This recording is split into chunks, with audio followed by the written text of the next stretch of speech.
अस्सलामुअलैकुम वरहमतुल्लाहि वबरकातुहू। कैसे हैं आप लोग? मैं उम्मीद करता हूं आप लोग बहुत अच्छे से होंगे और दुआ करता हूं अल्लाह तबारक व तआला आपकी तमाम परेशानियां दूर फरमाए। दोस्तों, आज की इस वीडियो में इंशाल्लाह मैं एक ऐसा प्यारा नायाब अमल आपकी खिदमत में लेकर के हाजिर हूं, जिस अमल को सुनने के बाद शायद कि मैं ये समझता हूं कि आप बहुत खुश हो जाएंगे, आपकी किस्मत बदलने वाली है। मुझे उम्मीद है इस अमल की वसीले से आपकी तमाम परेशानियां ख़त्म होने वाली हैं।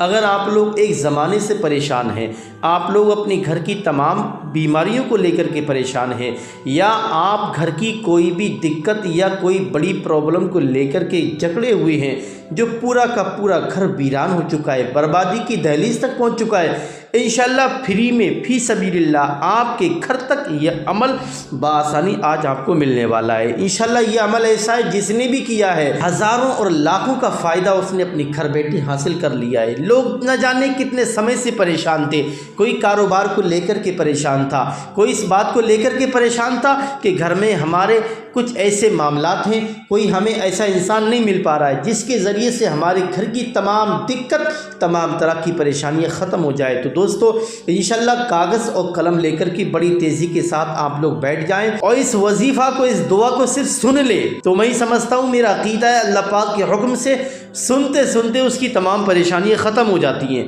ये अमल इतनी बरकत रखता है। वो अमल ये है सूरह बकरा की चंद आखिरी आयत करीमा। सूरह बकरा कुरान पाक की सबसे बड़ी सूरह मुबारक है। सुनने का एक तरीक़ा है, अगर आप उस तरीके से सुन लेते हैं तो मैं समझता हूँ 24 घंटा बाद में होगा, आपकी वो परेशानी पहले ख़त्म हो जाएगी, आपकी वो हाजत पहले पूरी हो जाएगी, वो आपकी दुआ पहले कबूल हो जाएगी। तो मैं समझता हूँ उसे सुनने की बरकत से आपकी तमाम दिक्कतें ख़त्म हो जाएंगी।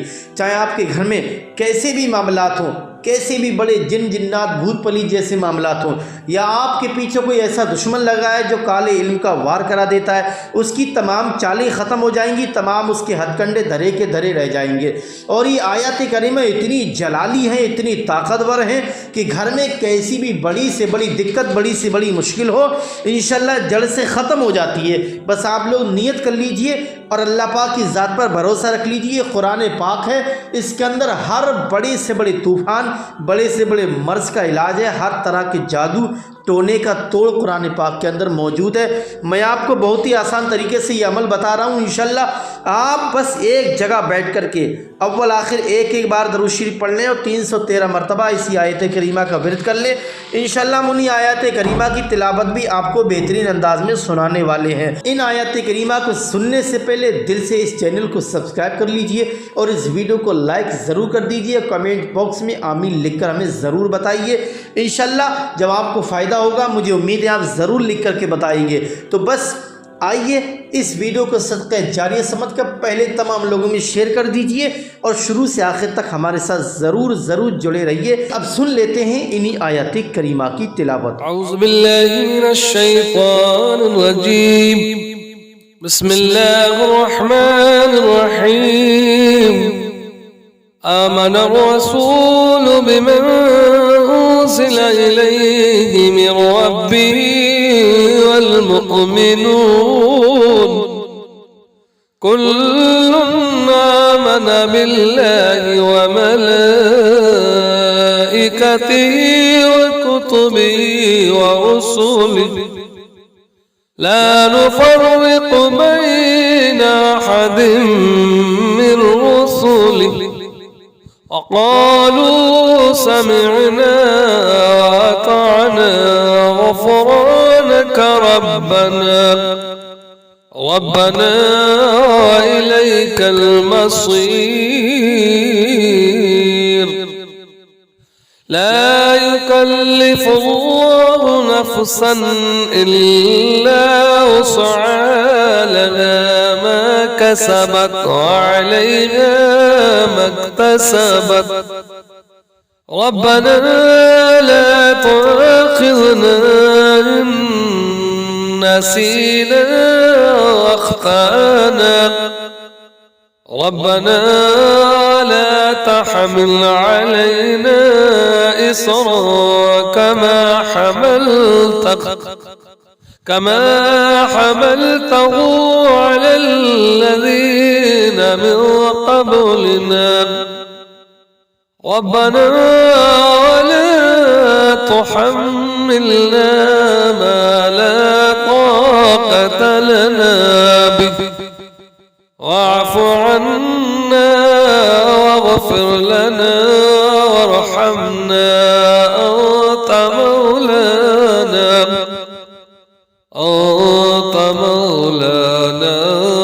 فانصرنا على القوم الكافرين. آمن الرسول بما أنزل إليه من ربه والمؤمنون كل آمن بالله وملائكته وكتبه ورسله لا نفرق بين أحد من رسله وقالوا سمعنا وأطعنا غفرانك ربنا وإليك المصير.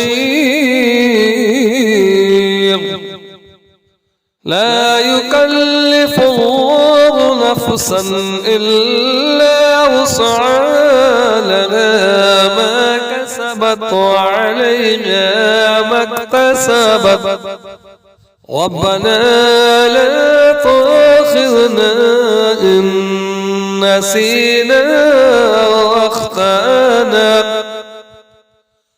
أو أخطأنا ربنا ولا تحمل علينا إصرا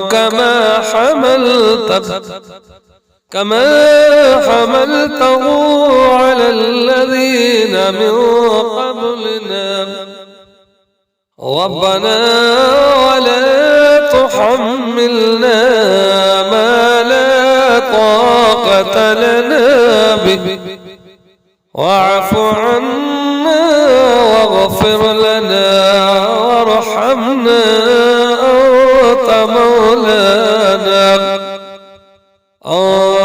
مولانا فانصرنا على القوم الكافرين. آمن الرسول بما أنزل إليه من ربه والمؤمنون كل آمن بالله وملائكته وكتبه ورسله لا نفرق بين أحد من رسله وقالوا سمعنا وأطعنا غفرانك ربنا وإليك المصير. لا يكلف الله نفسا إلا وسعها لها ما كسبت وعليها ما اكتسبت ربنا لا تؤاخذنا إن نسينا وأخطأنا ربنا ولا تحمل علينا إصرا كما حملته على الذين من قبلنا ربنا ولا تحملنا ما لا طاقة لنا به واعف عنا واغفر لنا وارحمنا أنت مولانا فانصرنا على القوم الكافرين. آمن الرسول بما أنزل إليه من ربه والمؤمنون كل آمن بالله وملائكته وكتبه ورسله لا نفرق بين من رسله وقالوا سمعنا وأطعنا غفرانك ربنا وإليك المصير. لا يكلف الله نفسا إلا وسعها لها ما كسبت وعليها ما اكتسبت ربنا لا تؤاخذنا إن نسينا أو أخطأنا ربنا لا تحمل علينا إصرا كما حملته على الذين من قبلنا ربنا ولا تحملنا ما لا طاقة لنا به واعف عنا واغفر لنا وارحمنا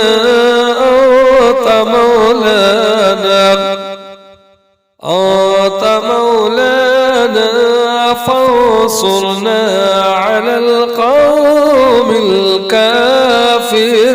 الكافرين. آمن الرسول بما أنزل إليه من ربه والمؤمنون كل آمن بالله وملائكته وكتبه ورسله لا نفرق بين أحد من رسله وقالوا سمعنا وأطعنا غفرانك ربنا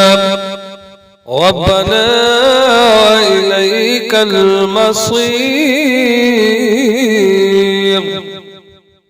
لا يكلف الله نفسا إلا وسعها لها ما كسبت وعليها ما اكتسبت ربنا لا تؤاخذنا إن نسينا